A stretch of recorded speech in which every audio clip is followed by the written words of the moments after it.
Creo que pasemos a tomar contactos con Miguel Rojas, en quien recordemos que fue consejero constitucional por parte de el Partido Republicano de Chile, siendo el consejero más joven quien integró esta circunstancia, más joven que la propia presidenta Beatriz Hevia. ¿Es así o no, Miguel Rojas? ¿Qué tal? ¿Cómo le va?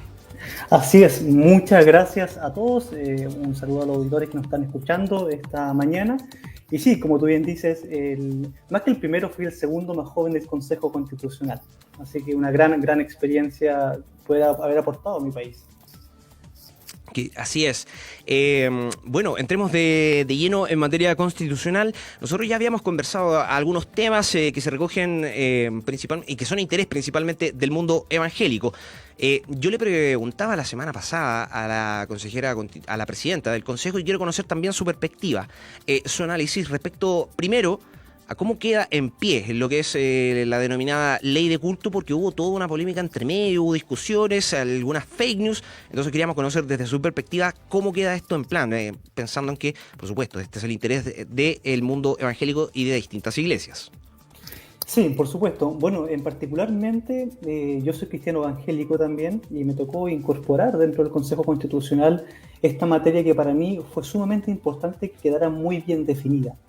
Porque principalmente, más que la ley de culto, que tiene que ver con una ley que se ve directamente en el Congreso Nacional, lo que tenemos que establecer a nivel constitucional son los derechos fundamentales. A mí me tocó redactar los principios, derechos fundamentales y deberes, que en el artículo 16.13 tenemos la libertad de pensamiento, conciencia y de religión.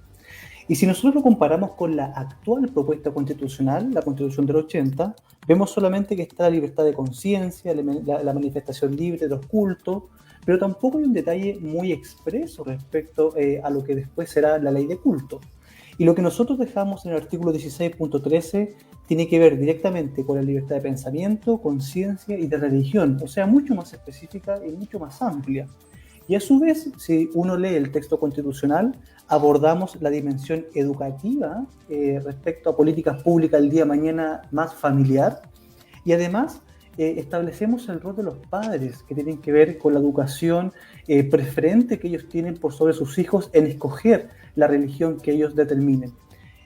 También tenemos la autonomía de las religiones, y además algo sumamente importante que contempla esta norma es la condena a los actos que atentan contra las iglesias.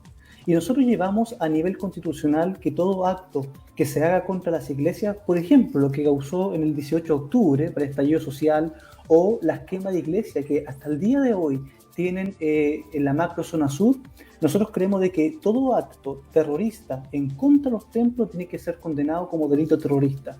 Y el delito terrorista, Miguel, tiene que ver directamente con perder el derecho a sufragar, que es lo que se llama la muerte cívica o la muerte civil, y aquel que sea condenable por aquello no va a poder ser ni candidato a un cargo de elección popular, ni entrar en el área pública, ni ser rector de universidad. Y eso es lo que nosotros denominamos la muerte civil. ¿Por qué? Porque tenemos también que entender que una constitución es hija de su tiempo. Y si nosotros como país no somos capaces de proteger nuestros templos, si nosotros como país no somos capaces de defender principios fundamentales que han llevado al país a ser un país grande, después las políticas públicas van a tener otro corte institucional. Entonces, claramente, en el artículo 16.13 versus el artículo 19.6 de la actual Constitución, hay un gran fortalecimiento a la libertad de pensamiento, de conciencia y de culto y a la manifestación libre de las religiones. Así es. Bueno, Miguel, ahí me apuntó varias cosas y me gustaría que empezáramos a desentrañarlas. Primero, usted planteaba de que, de alguna manera, según lo que yo entendí, hay una suerte de relaciones entre la libertad de culto y la libertad de conciencia. A ver, si pudiéramos profundizar en estos dos conceptos, porque pareciera que están aunados dentro de la idea de la libertad de culto, pero entendemos que la libertad de conciencia no es exclusiva, digamos, de alguna manera para el culto, sino que también se podría aplicar a gente que necesariamente, vamos a decir, la pertenece al mundo secular, a las instituciones públicas, no necesariamente a un aspecto religioso. ¿Cómo se diferencia, digamos, de alguna manera? ¿Dónde está la frontera o son derechamente sinónimos en este caso? A ver, yo creo que cuando uno escribe la Constitución, lo primero que hace es garantizar libertades. Libertades fundamentales que el día de mañana un político de turno o el mismo Estado no pueda coartar. Incluso nosotros dejamos a nivel constitucional la objeción de conciencia. Y eso es clave porque el día de la pandemia, por ejemplo, cuando algunas personas querían congregarse y consideraban positivo ir a un culto a profesar su fe, bueno, el Estado lo impidió. Y no había libertad y objeción de conciencia respecto a aquello. Nosotros lo dejamos a nivel constitucional aplicado a la ley para que se pueda respaldar una libertad que creemos nosotros fundamental, que es la libertad de religión. Pero la libertad de conciencia tiene también con asegurarle a los ciudadanos la libertad de poder pensar libremente aquellos que ellos estimen mejor conveniente. Nosotros no creemos de que las personas tienen que estar al servicio del Estado, sino que al contrario, el Estado tiene que estar al servicio de las personas. Y es por eso que es fundamental, y tú los puedes ver principalmente en los numeral A, B, C y D del artículo 16.13, que se establecen diferencias y desarrollo respecto a la libertad de pensamiento, de conciencia y de religión. Tú tienes que, primero en el numeral A, dice los padres, y en su caso los tutores, tienen el derecho a educar a sus hijos y a elegir la educación religiosa. Y eso es fundamental, porque al tener el derecho preferente de los padres en escoger esa materia, tú estás protegiendo a la familia como orden fundamental de la sociedad. Y respecto a la libertad de conciencia, más que sinónimo, tienen que ver con dos aspectos distintos. Porque una cosa es la libertad de culto, que conlleva también la exención de contribución en los templos, que se mantiene aquello, pero otra cosa es la libertad de conciencia y de expresión que pueden tener otras personas respecto a sus credos. Acá lo que hace la propuesta constitucional es fortalecer, primeramente, la familia como núcleo fundamental de la sociedad. Esto es una constitución pro familia, porque va a permitir que las políticas públicas en el Congreso puedan desarrollarse con ciertos bordes, con ciertos márgenes, que la Constitución, la Carta Magna, permita dar libertad a, por ejemplo, el proyecto educativo de sus hijos. Entonces, cuando tenemos la innovación de que incluso en el 16.13, numeral D, cualquier atentado contra templos y sus dependencias es contrario a la libertad religiosa. Y eso es fundamental. Porque si es contrario a la libertad religiosa, es contrario a un derecho fundamental de la Constitución. Entonces, más que sinónimos, son dos cosas distintas que se desarrollan de forma distinta, pero que están protegidas a nivel constitucional y garantizadas, que creo que eso es fundamental. Así es. Hoy quiero detenerme un momento en esta diferencia. Respecto a la libertad, usted citaba la libertad de pensamiento. Se planteaba de alguna manera que en esta propuesta constitucional que el Estado no debía, digamos, de alguna manera coartar esta libertad de pensamiento de la ciudadanía. Pero por otra parte también había una propuesta que hacía relación a que no se podía, digamos, de alguna manera ir contra emblemas, símbolos patrios. Entonces, ahí yo le quería preguntar, no a su interpretación, ¿no hay una suerte de contradicción entre plantear esta libertad de pensamiento y a la vez, a lo mejor, establecerle límites a esta libertad? ¿O tiene que ser esta libertad derechamente con límites, con fronteras? A ver, yo creo que una cosa es la libertad y otra es el libertinaje. Son dos cosas sumamente distintas que un país que aspira al crecimiento, desarrollo de la sociedad civil, un país que espera a que la sociedad en su orgánica y en su forma antropológica pueda relacionarse bien y de una forma evolucionar en las conductas, yo creo que es clave primero garantizar las libertades. Pero claramente tú tienes que establecer límites. ¿En qué sentido? Como decir de que el terrorismo es contrario a los derechos humanos. Alguien me podría decir, pero si yo quiero atentar contra otra persona, estoy en el derecho de mi libertad. Bueno, eso no se entiende así en una sociedad democrática, en una sociedad razonable. Y esas dos palabras son componentes claves que esta propuesta constitucional lo contempla. Porque las conductas que nosotros esperamos de una sociedad, incluso esta constitución establece deberes constitucionales, deber a respetar el medio ambiente, de fomentar el cuidado de los animales, el deber de respetar a los adultos mayores y a los niños. Una innovación tremenda a nivel constitucional es que nosotros aspiramos a que la sociedad chilena pueda, uno, recoger la tradición constitucional de nuestro país y, segundo, proyectar la institucionalidad y el comportamiento de las sociedades de forma fraterna. Entonces, cuando tú tienes en el artículo 11, numeral 1 y 2, dice que todo habitante de la República debe respeto a Chile y a sus emblemas nacionales. ¿Por qué lo pusimos? Porque el 18 de octubre y este último tiempo lo que hemos visto es una batalla cultural, principalmente de sectores más radicales que lo que han hecho es quemar nuestra bandera, incluso querían cambiar nuestro himno, destruir los templos. ¿Y por qué lo hacen? Porque hay una batalla cultural que ellos están avanzando al quemar una iglesia. Cuando un grupo radical de feministas orina frente a un templo, lo que hacen es hacer una batalla cultural que va contra los principios que han sostenido una sociedad democrática, van contra los valores fundamentales de una república. Y es por eso que, como una constitución es hija de su tiempo, nosotros creemos fundamental que el respeto tiene que ser a Chile, a los emblemas nacionales, y además hay un deber de honrar a la patria respetando las actividades que dan origen a la identidad de ser chileno, como la música, la artesanía, los juegos populares, deportes criollos y arte. Esto no es compatible, Miguel, con la libertad de expresión y la libertad de pensamiento y religión, porque nosotros aspiramos a una sociedad democrática y razonable en su conducta. Por eso que esta Constitución lo que hace es que prohíbe que todo partido político use la violencia como medio de acción política. Porque alguien podría decir, es mi libertad, pero mi libertad se mantiene hasta que no afecta al otro. Entonces, más que entender cosas separadas, hay que entenderlo como un todo la Constitución. Perfecto. Usted hablaba de esta batalla cultural que estaba librando algunos grupos extremistas. En relación a eso, a esta batalla cultural y también a lo que apuntaba usted del uso de la violencia como acción política también. En todo ese marco, yo quería preguntarle a usted, en su calidad de ex consejero, pero también en su calidad de cristiano, ¿cómo ve esta situación que viene justamente de la coalición de Chile Vamos y del Partido Republicano, esta frase del que se jodan? Así, derechamente. Se lo pregunto porque estamos en un momento bastante complicado como sociedad. Hay desencuentros entre los chilenos y el llamado también es a la unidad. Si uno quiere progresar como país y también abordar lo que es los conflictos sociales, un país que está altamente violentado, es de extremo violento, es necesario también que la clase política entregue señales en ese sentido. ¿Cómo lo ve usted? Se lo pregunto derechamente como ex consejero y cristiano. ¿Qué le parece esta arremetida de hablar de que, bueno, esta propuesta constitucional es en contra del hoy día oficialismo y al que no le guste, que se jodan? Claro, yo creo que esa frase puede interpretarse de muchas formas, porque creo yo que más que todo demuestra un sentir de la ciudadanía a una clase política en general. Una clase política que no ha dado el ancho para poder ir directamente a enfrentar y dar solución a las urgencias sociales como seguridad, inmigración ilegal, salud, educación, pensiones. Y cuando tenemos nosotros una franja electoral, tenemos que hacerla acorde a lo que nosotros vemos en la calle. Y cuando se habla de que queremos un país unido y una constitución para la mayoría de los chilenos, bueno, eso es lo que nosotros hicimos. Nosotros en el Consejo Constitucional no hicimos una constitución para el Partido Republicano.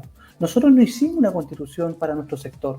Claramente uno tuvo que ceder en muchas materias y es por eso que hoy día tenemos al centro político, que ojo, el centro político no tuvo representación en el Consejo Constitucional, sino claro, que hoy la propuesta constitucional que está apoyando Amarillo, Demócrata, nos dice de que el texto constitucional es un texto equilibrado, es un texto que fortalece a la familia y las políticas públicas en relación al bien común. Entonces, primero que todo, el Consejo Constitucional tuvo un 47% de normas que se votaron por unanimidad. En el proceso anterior, que fracasó, solamente el 0,3% de las enmiendas fueron votaciones unánimes. Entonces, claramente tenemos un texto más transversal, pero que además en la franja electoral lo que se recoge es que hay una desconfianza de la clase política y es por eso que el que se jodan, como una palabra muy fuerte, también creo a mi juicio, tiene que ver con un sentir ciudadano frente al gobierno, frente a un gobierno que no ha dado el ancho. Sí, preguntarle en ese sentido porque se entendía, bueno, este descontento hacia la clase política en general no es propio, digamos, del último tiempo en que estamos en estos procesos constitucionales, sino que ya había quedado de manifiesto en los tiempos del estallido social a propósito de los dichos de los ex autoridades, levántese más temprano si el pasaje del metro está más caro y otros tipos de declaraciones. Ya venía este descontento. Pero yo le preguntaba, ¿cuánto aporta a la unión de los chilenos hacer una franja en la que se marcan estas diferencias? A usted no les gusta, que se jodan. Yo sé que es una referencia también al gobierno de turno, a la clase política, pero usted como cristiano, ¿cuánto aporta hacer este tipo de declaraciones para poder reunir a la sociedad chilena? A ver, yo creo que ante todo, aparte de la franja electoral, uno tiene que ver el trabajo que se hizo en el Consejo Constitucional, porque al final eso es lo que uno está votando. Más que la franja electoral, que yo creo que ha sido muy ciudadana, donde no han aparecido figuras políticas relevantes en la franja electoral, yo creo que aparte de quedarnos solamente en una frase, yo creo que hay que ver principalmente el texto constitucional en su conjunto. Porque el texto constitucional en su conjunto sí es un texto transversal, Miguel, que une al país. Obviamente hay sectores más radicales que decidieron votar en contra el 7 de mayo. Y eso lo puedo decir yo con mucha responsabilidad en eso. Yo lo que vi en el Consejo Constitucional, que el 7 de mayo, cuando el país escogió una mayoría más del sector de la derecha, lo que hizo la izquierda radical fue, lamentablemente, obstaculizar el proceso constitucional, porque mesas hubieron muchas para negociar. Yo principalmente participé de mesas que duraron 15, 18 horas continuas, y no habían acuerdos, porque la otra contraparte nos decía, ustedes tienen que renunciar a todas las votaciones para empezar a conversar. Entonces, cuando tenemos la realidad, y no irnos por las fake news, porque lo que nosotros vimos en el Consejo Constitucional de nuestra parte es abrir todos los campos para dar espacio y llegar a acuerdos. Y cuando hay un porcentaje de 43% de votación unánime, uno se explica de que hay un texto que no es perfecto, pero que sí representa a una gran mayoría de personas. Entonces, más que quedarse en una frase electoral que tiene que ver con una franja de un mes, de 2 semanas, yo creo que debemos quedarnos directamente con el texto constitucional, que uno recoge la tradición constitucional, no refunda nuestro país y tercero fortalece principios que yo como cristiano son fundamentales: la familia, la vida, la libertad. Todos esos principios que siempre hemos defendido como iglesia, como cristianos, hoy están fortalecidos en el texto constitucional. Y también se da garantía y libertades para otras personas que no son cristianas, que tienen otras religiones y que pueden desarrollarse en este país. Por ejemplo, en materia educacional, libertad curricular. No solamente para los cristianos, sino que libertad curricular para todo aquel que quiera tener una institución educativa. Así es. Por último, preguntarle, Miguel, nos va quedando un minutito. Quería preguntarle respecto al tema de la libertad en la educación, a propósito del último que usted está señalando. ¿Qué diferencias en la práctica plantea esta propuesta constitucional? Porque, bien, se plantea esta libertad de poder elegir la educación de los hijos, pero actualmente, en el modelo actual, ya tenemos una variedad de colegios privados, particulares, religiosos, laicos, hay una variedad. Usted puede elegir de alguna manera. ¿En qué se diferencia de la actual constitución en la práctica esta propuesta en materia de educación? A ver, yo creo de que en materia educacional se escucha bien, ¿cierto? Sí, por supuesto, lo escuchamos claro. Ya, en materia educacional, la propuesta lo que hace es que fortalece primeramente el derecho preferente de los padres a la educación de sus hijos. Y eso para mí es un aspecto fundamental que por lo menos cuando yo fui candidato lo reforcé mucho. Porque primero yo creo de que son los padres los primeros educadores de los hijos y obviamente hay excepciones cuando esos padres abandonan a sus hijos, el Estado tiene que ahí entrar en apoyo. Pero el óptimo es que quien más conoces a los hijos son los padres. Entonces, bajo esa óptica, es fundamental y quedó en el 16.23 el derecho a la educación y además el derecho preferente de los padres en la educación de sus hijos. Segundo, quedó también a nivel constitucional el 16.23, literal L, el respeto a los docentes y a los asistentes de la educación. Nosotros tuvimos, Miguel, un paro de profesores que duró 90 días en el norte de Chile. Y lamentablemente todos esos niños quedaron sin educación por esos 90 días porque el Estado no tenía una herramienta a nivel constitucional que le diera continuidad a los estudiantes. Y eso queda hoy día en el texto constitucional de, además, sumar el respeto a los docentes y a los asistentes de la educación.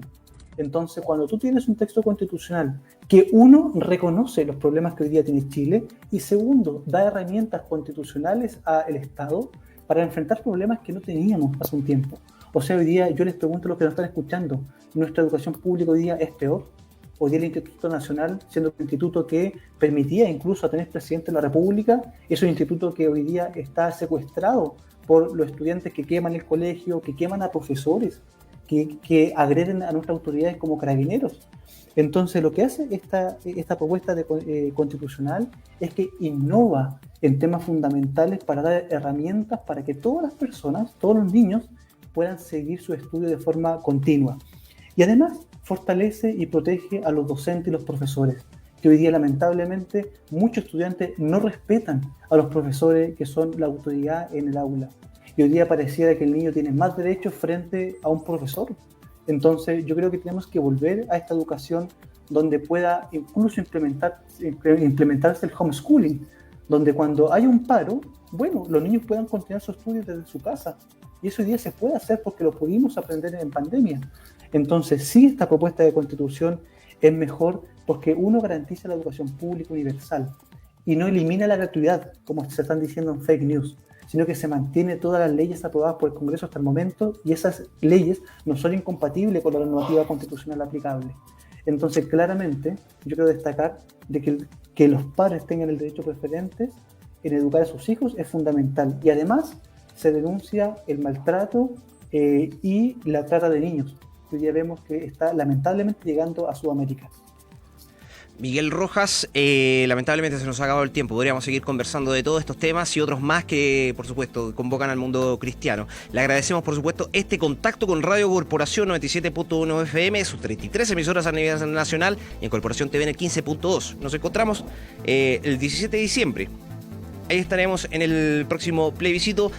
Nos despedimos. Muchas gracias por este contacto y que tenga un tremendo día. Adiós, Miguel. Saludos a todos. Que tengan buen día.